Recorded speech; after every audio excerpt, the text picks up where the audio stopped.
Hi everyone, welcome to another nature-inspired art project. You know, sometimes inspiration is hard to find, and sometimes it finds you. My friend Sally sent me this beautiful photo she took of some rose hips covered in frost.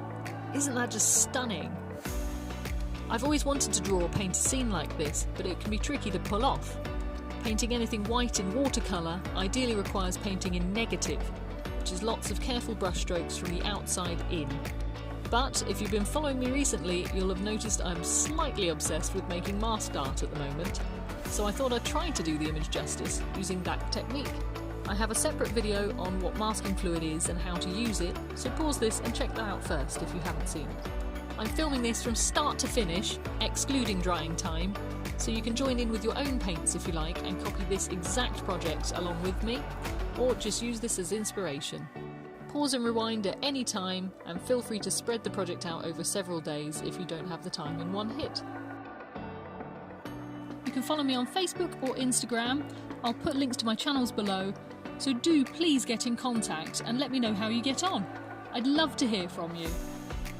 I'll include some nice music, but by all means pop on the subtitles and listen to your own, or enjoy the silence if that's more your thing. I do try to include accurate subtitles to keep my videos accessible to all. Today I'm using Cass slightly textured watercolour paper and have cut it in half to A5 size. I have my trusty Winsor & Newton tin of watercolours and a selection of large, medium and fine tip round brushes. You'll also be needing some tissue or kitchen paper and a cup of water later on when we come to paint. Links to everything I'll be using will also be in the description box below if you need to get kitted up. I like using these HB pencils made with layers of rainbow paper instead of wood. Brightens the day up right away. Ready? Then let's begin. I'll put the picture up in the corner so you can see it as we go. So I'm just looking to sketch the rough layout of the main elements. The main branch enters the frame about halfway up and exits in this corner. Just adding the slight curve to keep it natural. Don't worry if you're not very confident drawing, we just need some rough shapes to guide us. I'm drawing the pencil so lightly across the paper you probably won't see it on camera, but I'll do the best I can to talk you through what I'm up to. Just sketch an oval about here for that rose hip. Lightly go round and around to find the shape. It joins to the branch about there.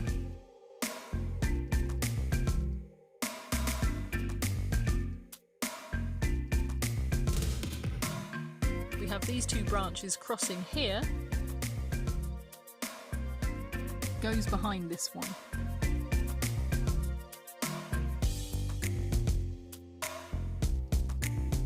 And I'm adding the rough placement of some prickles. We can always move them around if we want.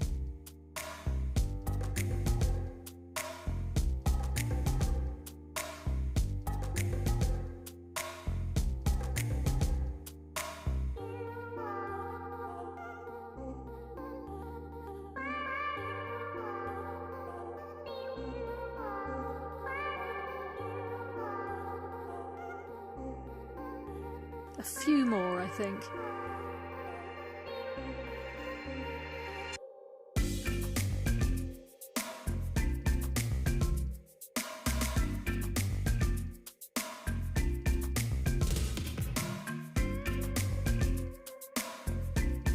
So now I want to pop in the loose shapes of the leaves in between everything.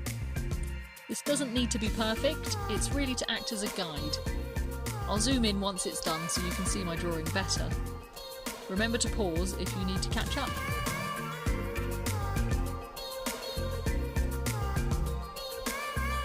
It's difficult to make all of them out, but just choose the ones you'd like to keep and ignore the rest. The leaves are almost heart-shaped. Send a curve from the centre of the top V over and down to the point.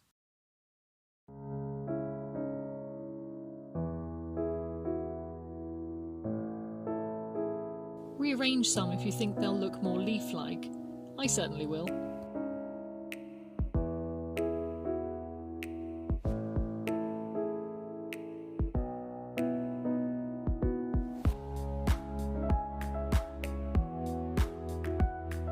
take your time and really look at the photograph and what you have to see where things might need tweaking. Sometimes it takes me a few goes to be happy with an arrangement, so be patient with yourself.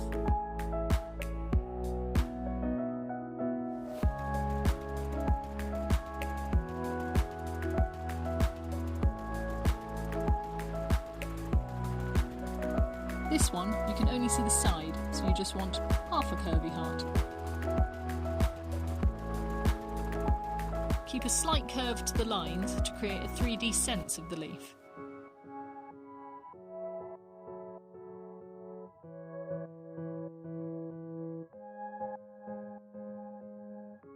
For this leaf facing away from us, I'm drawing the centre line only up to where it disappears over the horizon.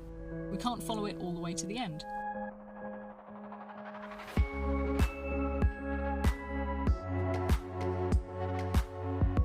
Here and there, slightly sharpen things up.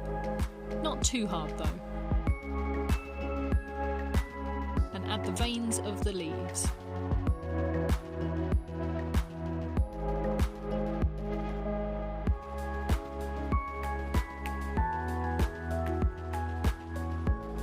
From the middle, slightly up, and then down to the outside edge. And again on the other side.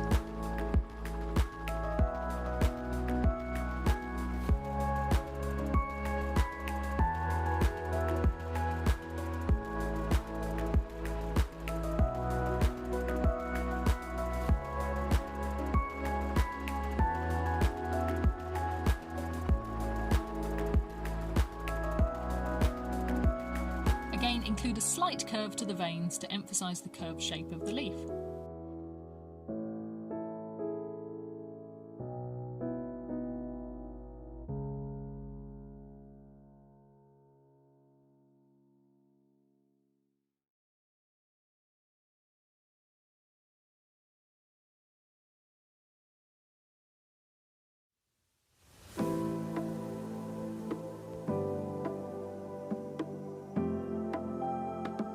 That's enough for the leaves.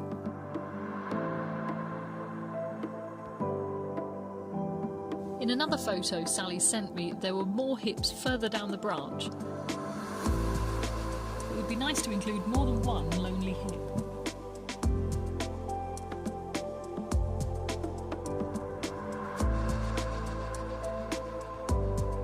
So I think I'll add another one here. That's where the stem can join the branch.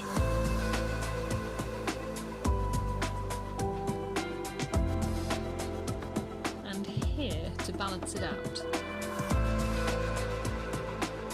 We have artistic license to change whatever we want if it serves the final image. The way I see it, if you want an image to look like a photograph, use the camera instead of a pencil. The paint will wash away some of the lines, but some will still show through. That's why once I'm happy with the arrangement of it, I always go back and erase the lines that I don't need.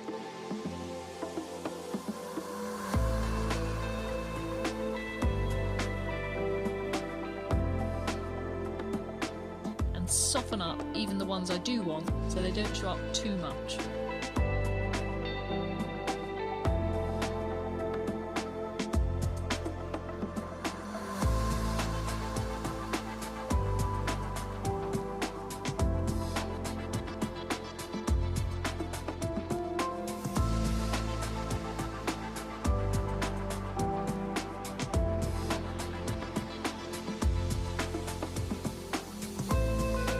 The process takes some time, but I think it's worth it to have a nice crisp guiding image.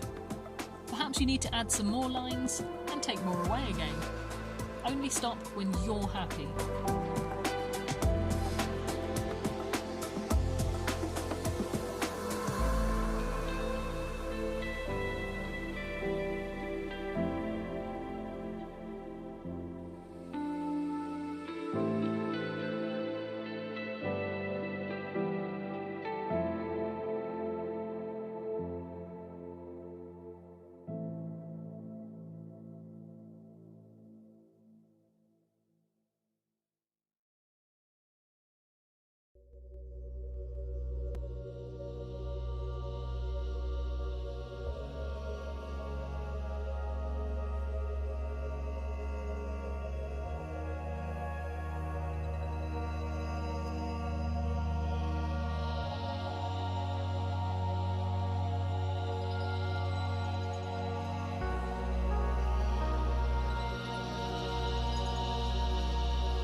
As promised, here is my drawing in closer detail. And another look at the original photo in close-up too. Right, time for the masking. I usually apply my masking fluid using one of these little squeezy bottles, but this time I think the detail is too fine for that to work. So in the spirit of making do, I've got a paper clip, which I can dip in and touch to the paper. A cocktail stick would be better, but I don't have any, so paperclip it is.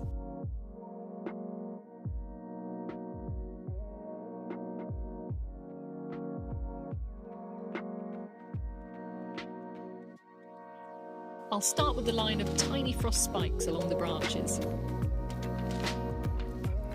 Just a little dip to get some mask. It looks a bit weird, but it should do the job, so here goes.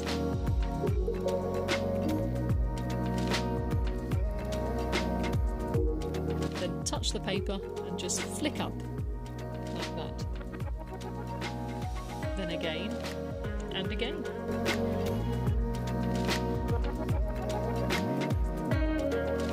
I'll hold it up so you can see. Refocus. There. Some blobs, but some tiny spikes too. So we'll carry on like that.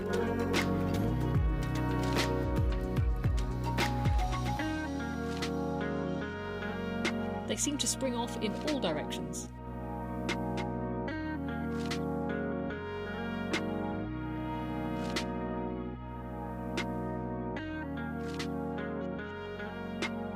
You have to work fast with masking fluid.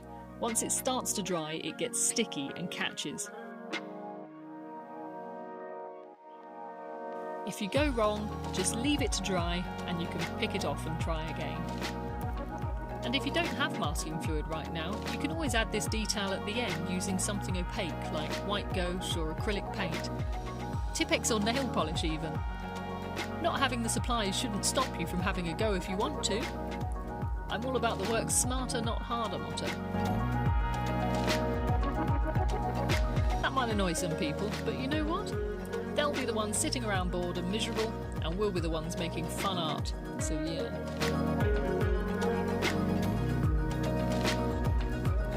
The same goes for all the techniques I show you too.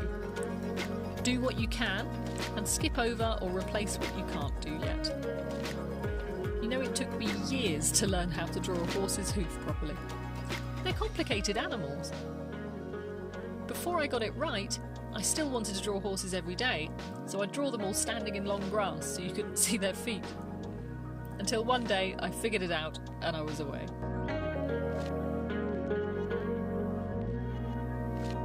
I'll have to go dig out the childhood artwork I think my mum still has, and do a video on that next. What do you think? Tell me in the comments and I'll make it happen.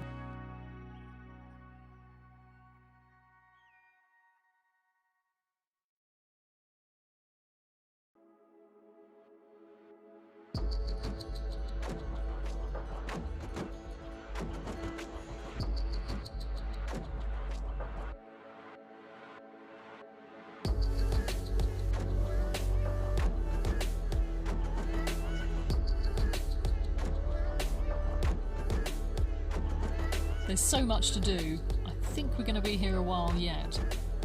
Just take your time and enjoy the process.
same all over the place spikes for the leaves, I suppose. There's so much frost, you can barely make out the shape of them.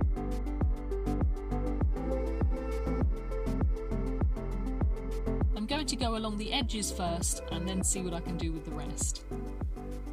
If your stick or paperclip gets gummed up, just pick it off and carry on so we keep the spikes sharp.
I hope you're enjoying this.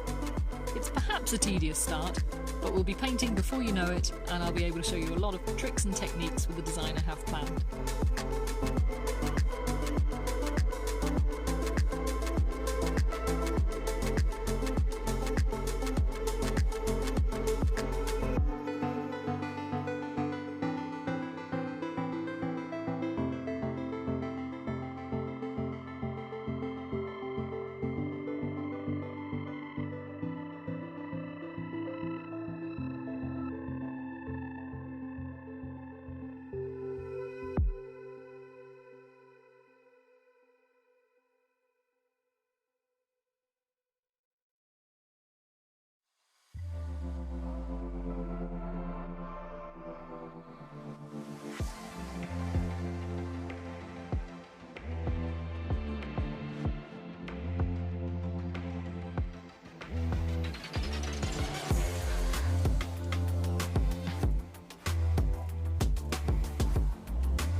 don't think realistically we can include all the frost that's in the photo, but I like the way this one follows the pattern of the veins in the leaf, so I'll try to include that effect. I hope it works out. We might be looking at my second failure of the year. I did a quick video on my first already.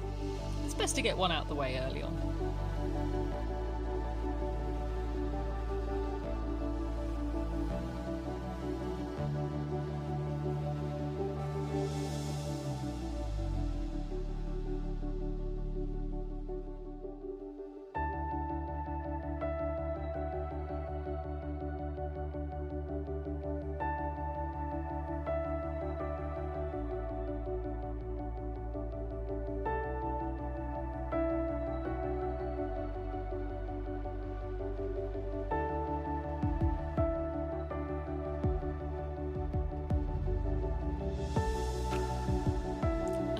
We should do too much. Sometimes less is more.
It's starting to look like something now.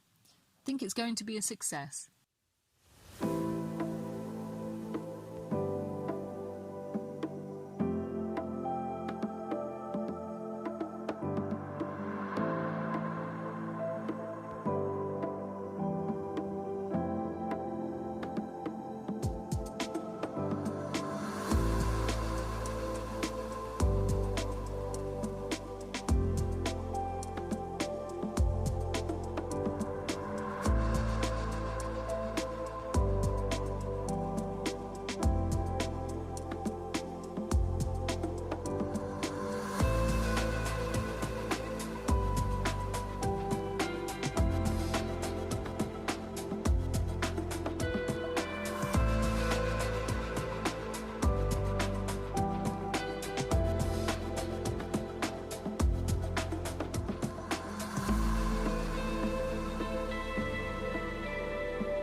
Turning the page helps to keep the same outward sharp spike. and stops you leaning on the wet areas.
I think that will do for the leaves. Now for our star features, those spectacular crown fruits.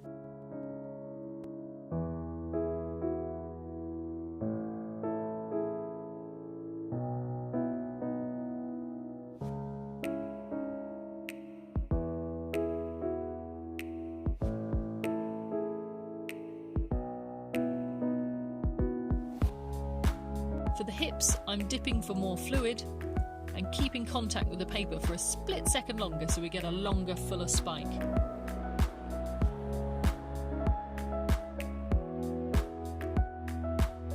The best strokes come from moving your whole arm, not just your wrist. There's something really satisfying about getting that one perfect sweep. Some of mine have a bit of a bend to them, but I don't think we'll notice when they're all together. And again, quickly add its little crown.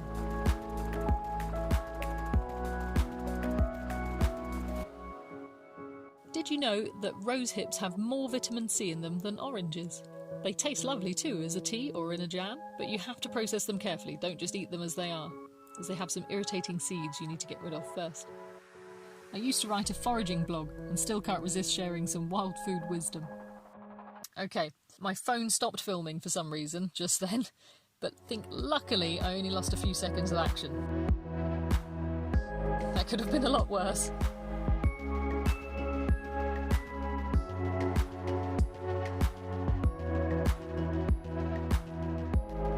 Just a few more spikes about the place.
there we are. Now we need to let it all dry. Some areas will dry in seconds, which is why we had to work fast, but thicker layers can need anywhere from 10 minutes to an hour to set properly. It always looks a bit strange at this point, but will all make sense once we get the paint in around it and finally get that satisfying peel reveal. I'll stop filming while this dries, so press pause and go grab a cup of tea like I will. Welcome back! I've taped my paper down already. It's time for the paint. I have a glass of water and some tissue and my Winsor & Newton paint tin. Okay. I'm using my chunky round brush. So first I will cover the whole area, except for the parts inside the rose hips and leaves, in plain water, so the paint can spread smoothly around the background. The magic of masking fluid comes from using the background to show off the white we want to preserve. So I'm going to do a colourful blend and I'll show you how to pull some colour to give the effect of the other frosted branches in the hedgerow behind.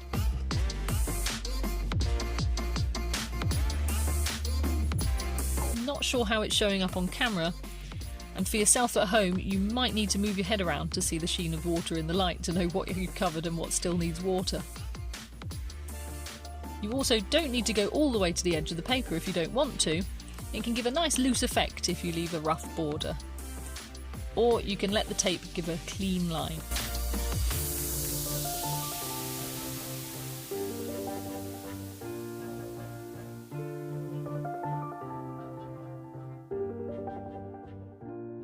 This is the awkward part to judge. We want it damp, but not too wet. So it can take a bit of time to catch just right. If you miss it and it dries, just wet it again.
I think I've got into most of the gaps.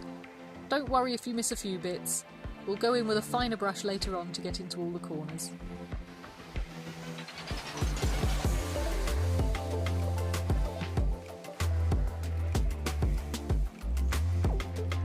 So before the water dries completely, we can just start dropping in colour, just anywhere really. Always start with the lightest colours, so a bit of blue here for the sky in the corner.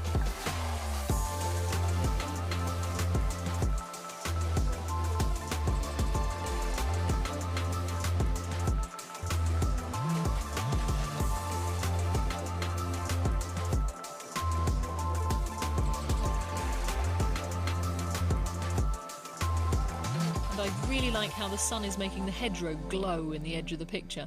I want more of that. So I'll use transparent yellow and perhaps a bit of ochre.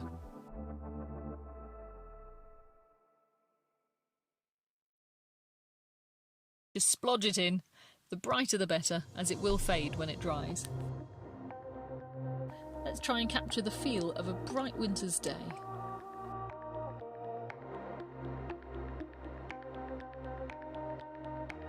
Here's the ochre to bring that sunlight down into the hedgerow.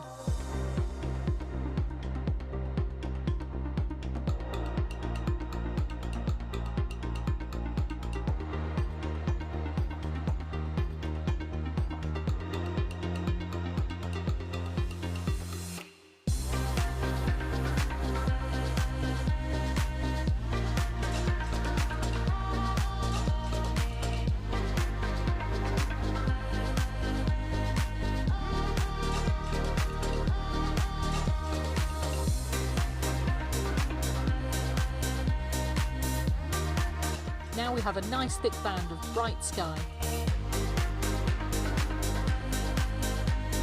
So the corner is looking good, so let's get the rest in before the paper dries.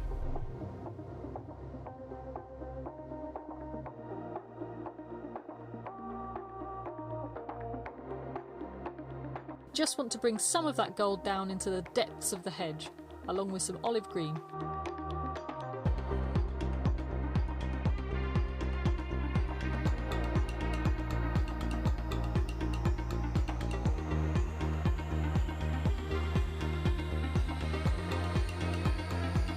Just drop paint in anywhere really. We want the hedgerow to look tangled, so we need a lot of varying layers of colours for mixed up leaves and branches.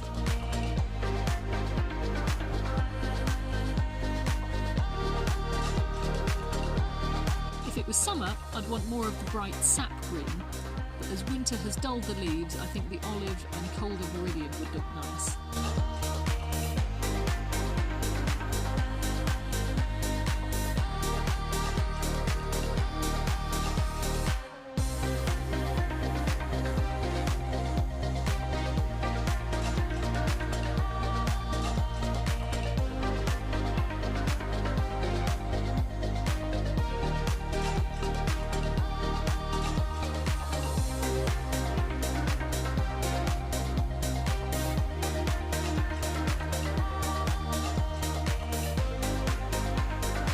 Include a little brighter sap green as well.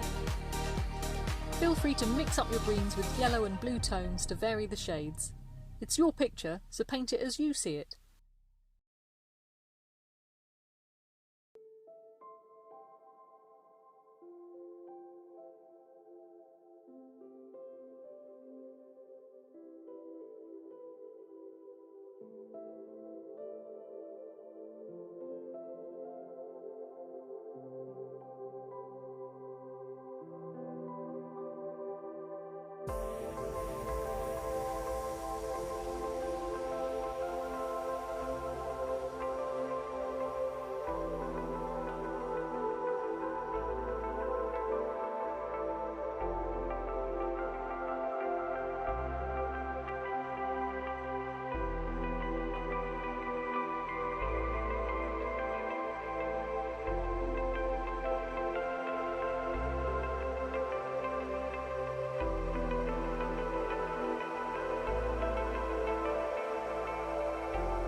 Keep dotting in patches of varying shades, trying not to push them into each other. Let each colour establish its own boundaries and level of blending.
Payne's grey makes a better colour than black for the shadows, as it's dark and cold, but still brings colour.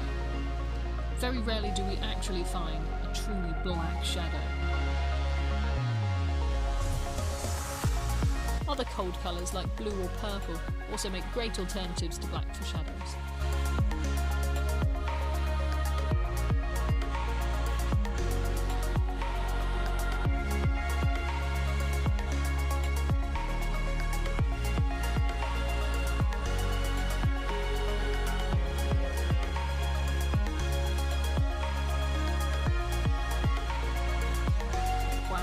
That's immediately created some dark depth to the hedgerow. Careful not to add too much though. Remember, you can always add more of a dark colour if you feel you need it later, but it's very difficult to take any away. I'm trying to make sure there's a dark area just below the leaves so it will help them stand out from the background green when we fill them in later.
Don't want the sky and the gold to mix into each other, so I'll clean the brush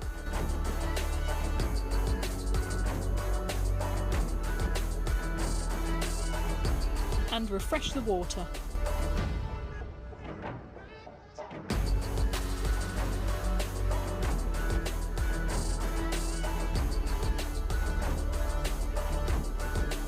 There's some green creeping up the side too, so I'll redistribute that.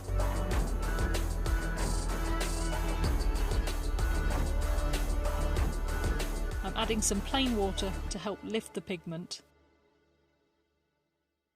Dry it off. And now pull the paint from the joining line there.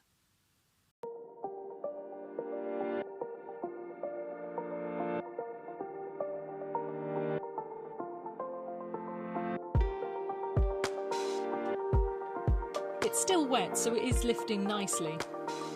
If your paint has dried, it takes a little more soaking time and won't come back as white, but you can still lift paint to a certain degree if you need to.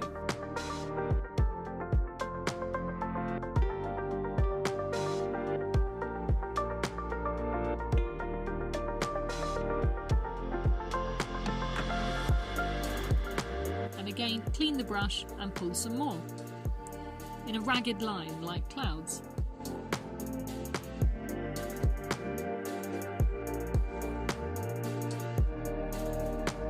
You can do this to any area that's getting out of hand.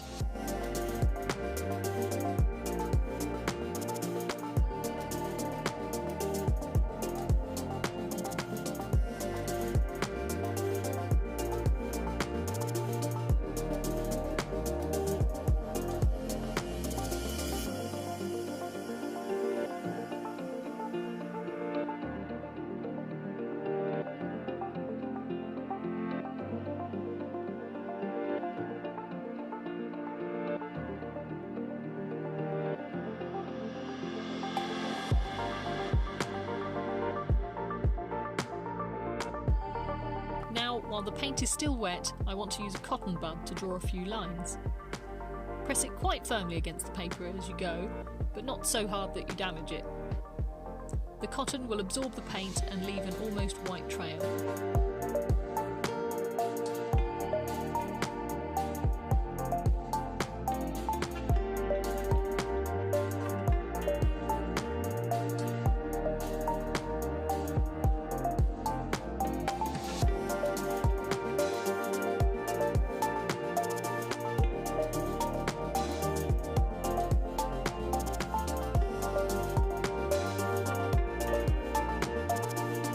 Switch to the other end when that bud is full.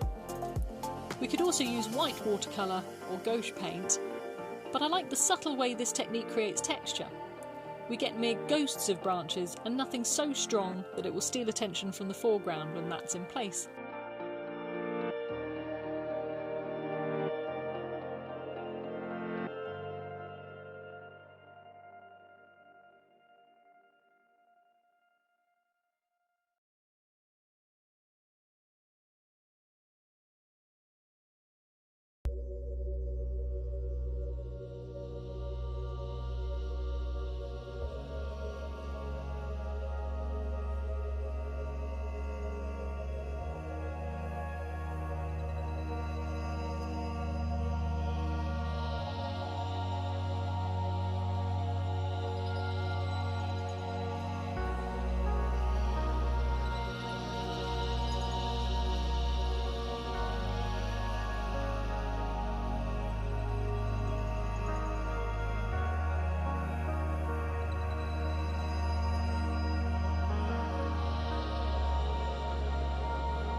You can also use a dry brush to pull paint like this.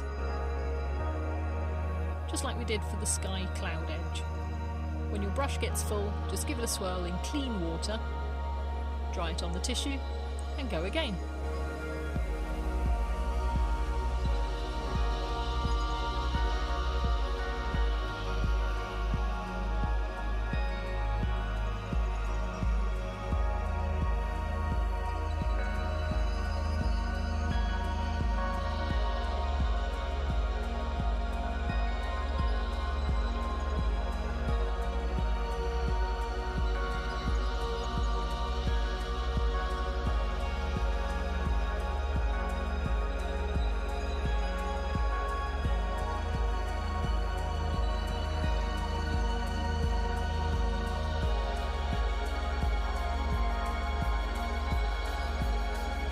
There, that's looking really interesting. I think we still need more dark areas to help the foreground stand out when we get to that. Keep poking about until you think you have something.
Now it's time to let it dry a little, until the paint is just damp. And I'll add some little splatters of red for the hips in the background.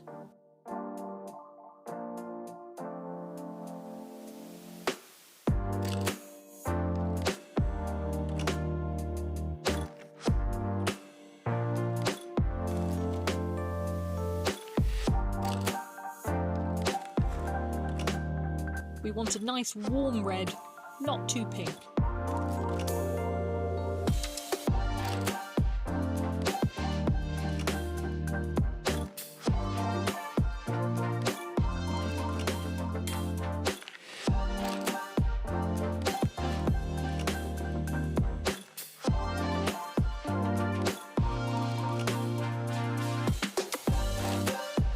Take a medium brush like this. Get as much pigment and water as you can on there and give it a good firm drop to release some splatters.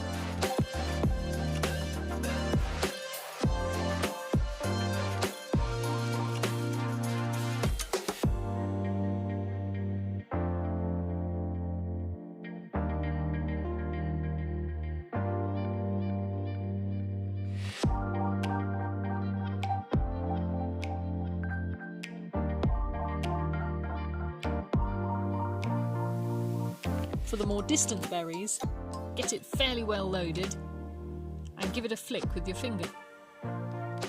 Depending on how that went, you'll see how you need to change your aim to get the rest. If you want a bit more control, just touch the paper instead. But I quite like when the paint finds its own placement. It's quite exciting.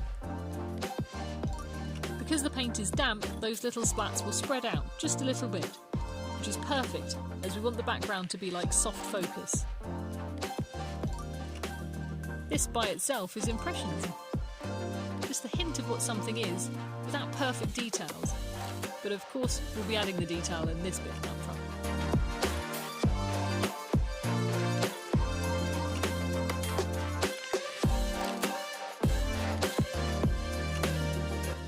I thought some little white flecks also wouldn't go amiss. Perhaps for frosty berries in the distance. I like how it's coming together. It's good to take a moment to look and appreciate what we've done so far, and to plan what else is still to do. I decided that I could do with brightening up some of the pulled frosty branches before it fully dries, so I'll just go over those and make a few more adjustments.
have a finer brush in my hand, I can get further into the corners that I couldn't reach with the chunky one.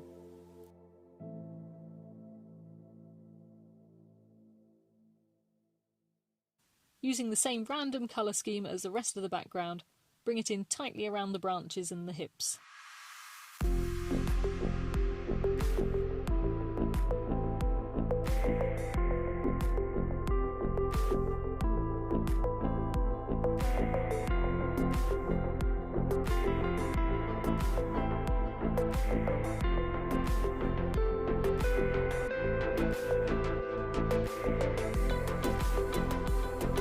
Make sure we have paint in between all those spikes of masking fluid we worked so hard to put in place.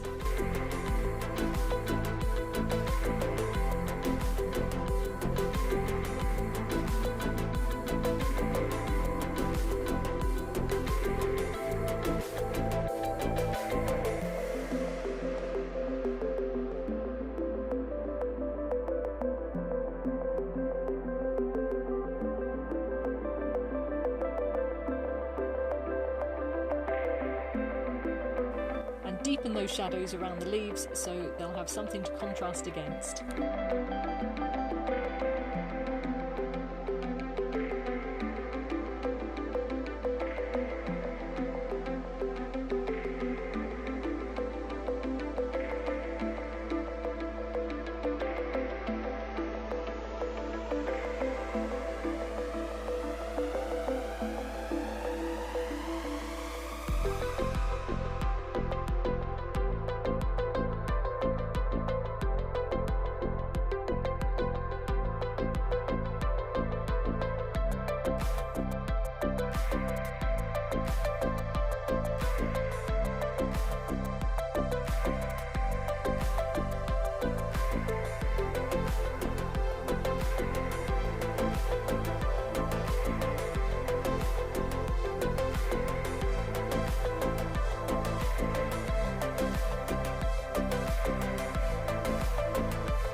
Time for another break to let this dry and to get some fresh water and tissue for the next part.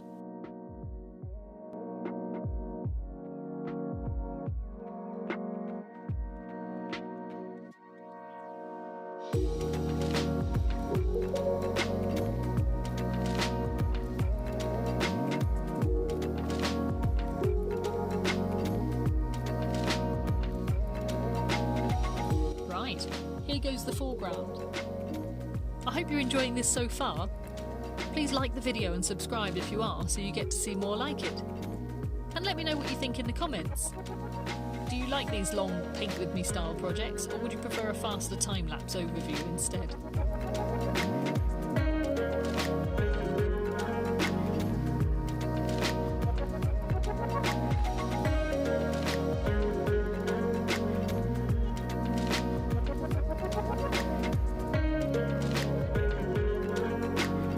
Start with the leaves.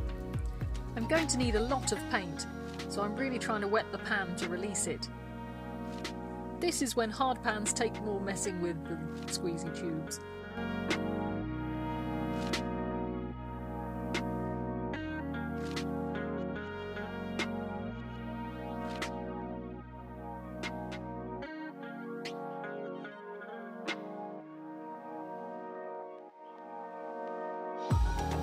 I'm going for the cooler viridian instead of the sap green, like on the background. foreground.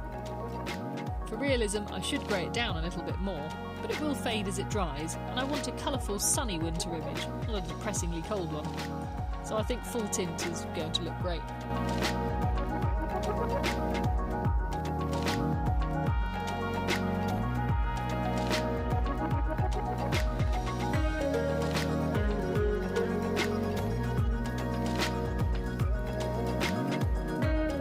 To plan what I paint first so that it dries while I'm doing other areas. Then I can come back to the overlapping bits.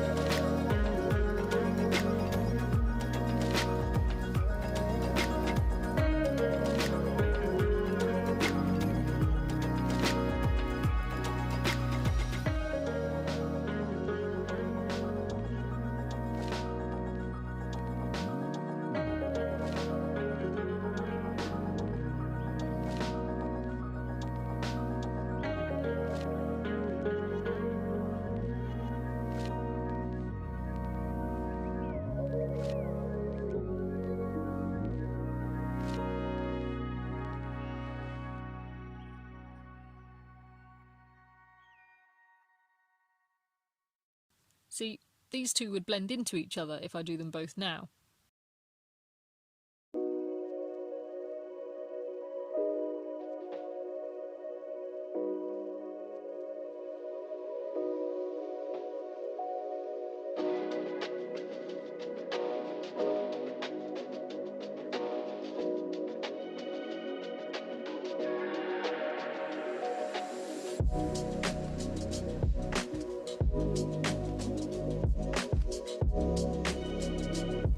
To pull the paint where I want the shading to be.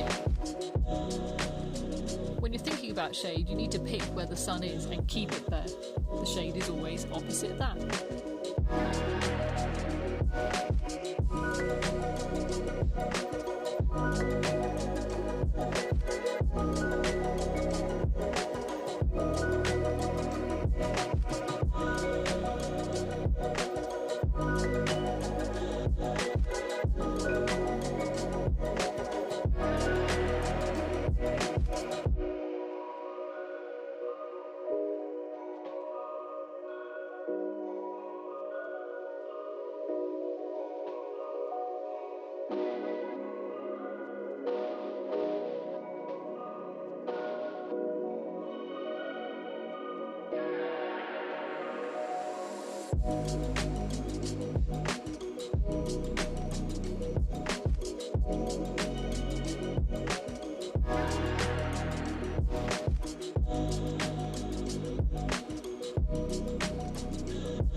Keep adding more paint where you want more depth or detail, like the veins.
Got a bit of fluff or hair stuck in my paint, and the masking is making it even harder to get a hold of.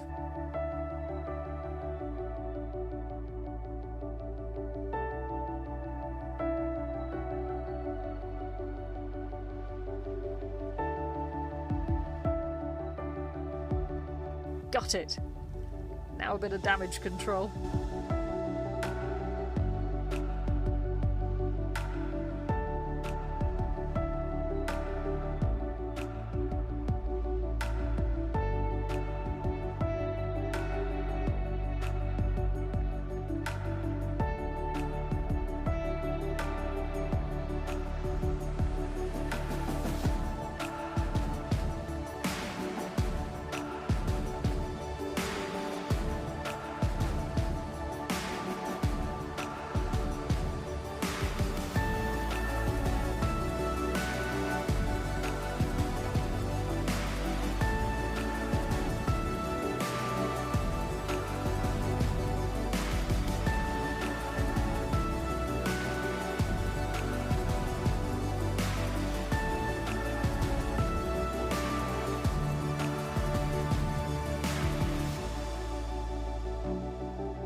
Okay, it's really coming together now. It's so vibrant.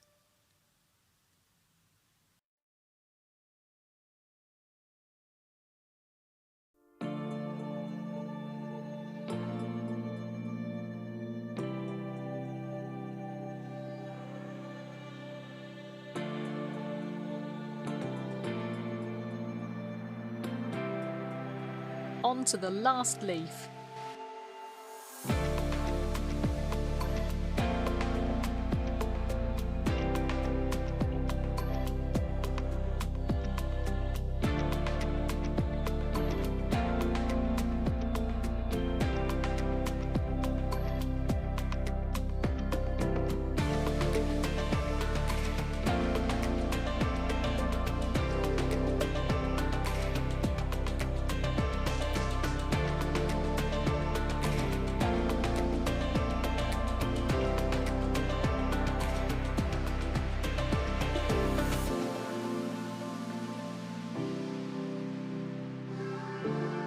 And I want to go around and deepen all the shadows on the leaves. It's this that really helps them lift off the page.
I know where the edges of the leaves are, I can go over any missing bits of background I didn't see before.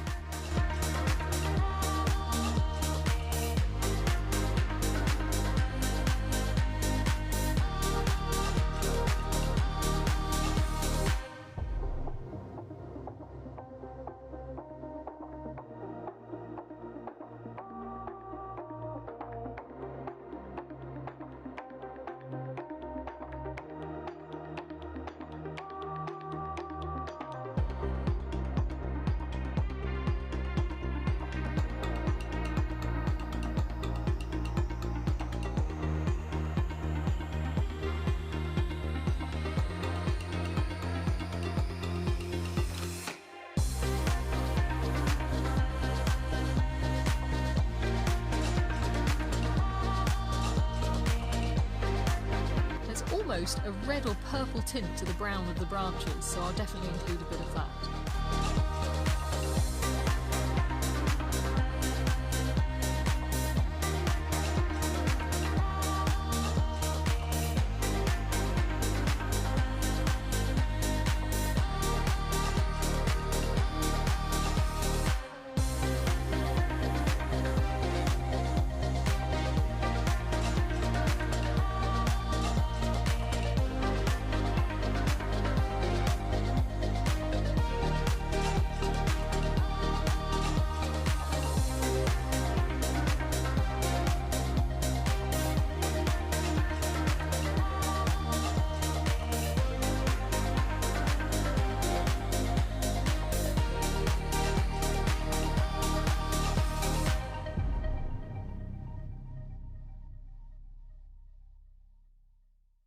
It looks a lot brighter red on camera, but I promise it's brown.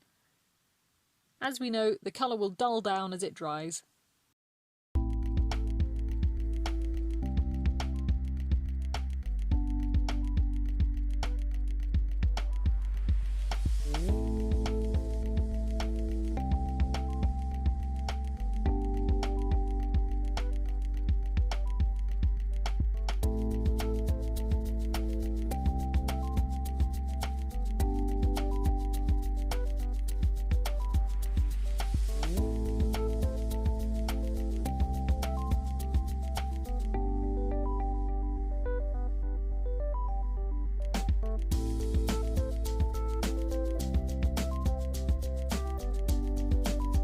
Drop in more paint where you want the shadowed part of the shape to be, so along the bottom in this case. If this wasn't taped down, I'd pick it up and angle it slightly so gravity pulls the paint to where we want it, but right now this will have to do.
Prickles, and yes, a rose has prickles, not thorns, are a lighter ochre colour.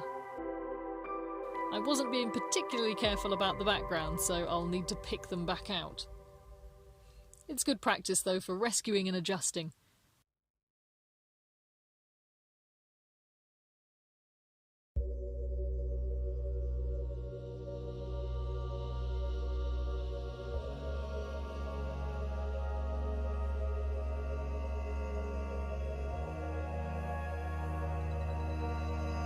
You need to clean your brush, dry it just a little bit, and then draw the shape of the bit you need to lift out.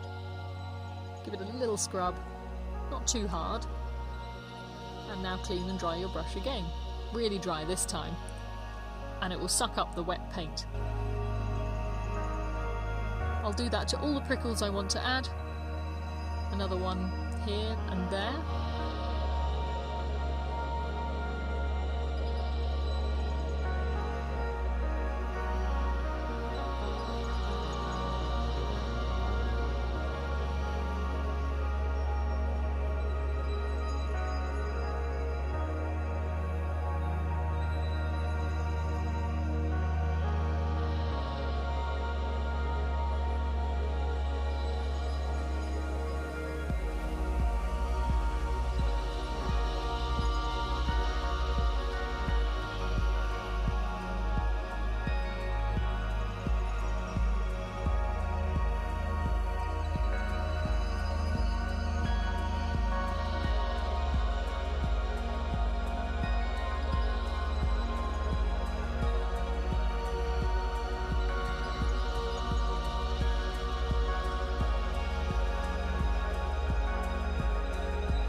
can come in with the ochre filling.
Finally, the hips get their colour, using the same red we used for the little splatters.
one more drying stage to wait through, and we can do the big reveal.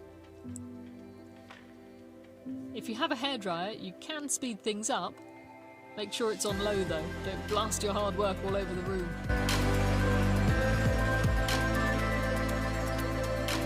Just checking the paint is properly dry. It needs to be bone dry so we don't accidentally smear any that could have been hiding by the masking. That feels good, so let's go. Just lightly rub the masked areas back and forth with your finger until it starts to catch and balls up. There it goes. This is my favourite part, and I think why I've been addicted to making masking art recently.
Every now and then, just check your fingers are still clean and perhaps switch them.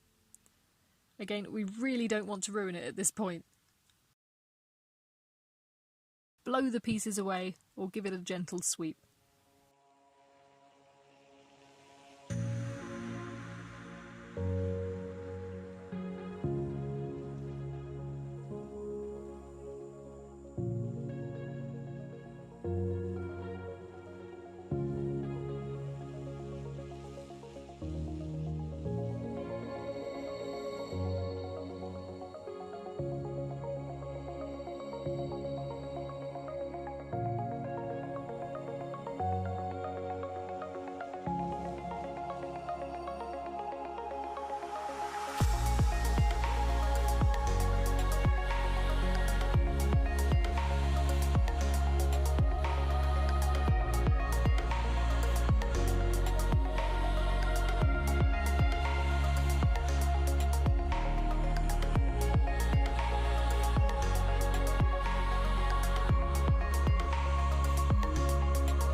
You can feel if there's any rubber left on the paper.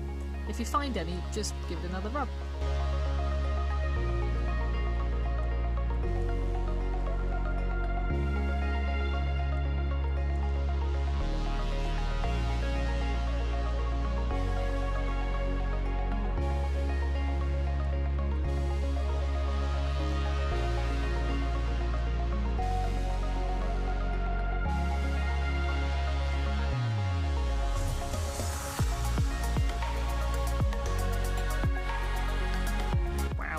Look at that!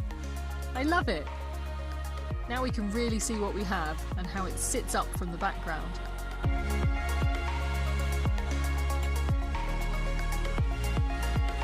I want to go in and add some finer detail.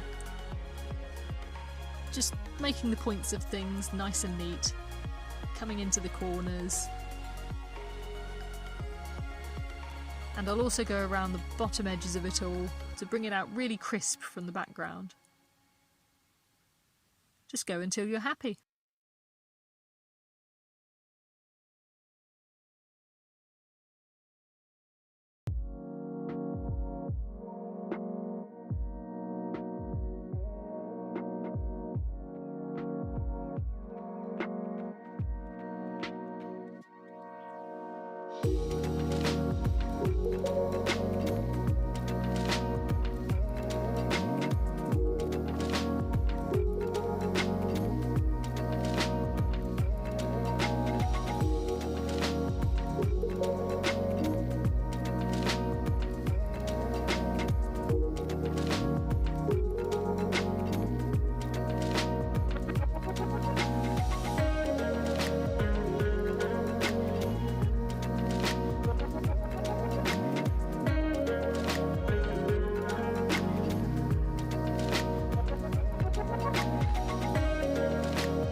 I also just want to add a few gouache spikes on top. As I said at the beginning, this has always been an option to do last instead of using masking fluid, and in a way perhaps would have been a lot easier overall. But then we would have missed out on that fun scratch reveal, and I think it has its own charm.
And some more splatters.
I think I'm done. How are you doing? You can pause if you still have more work to do. I'm ready to take the tape off and have a closer look.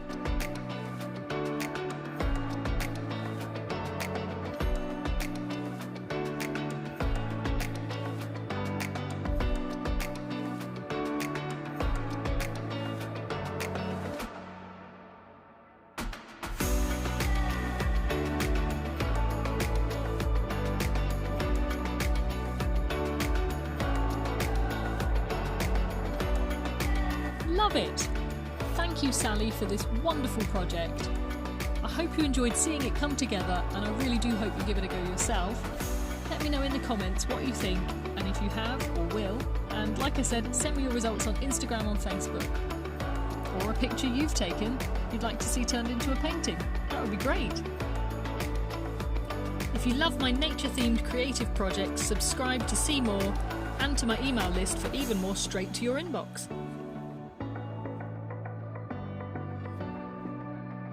Thanks again for watching, and until next time, stay inspired!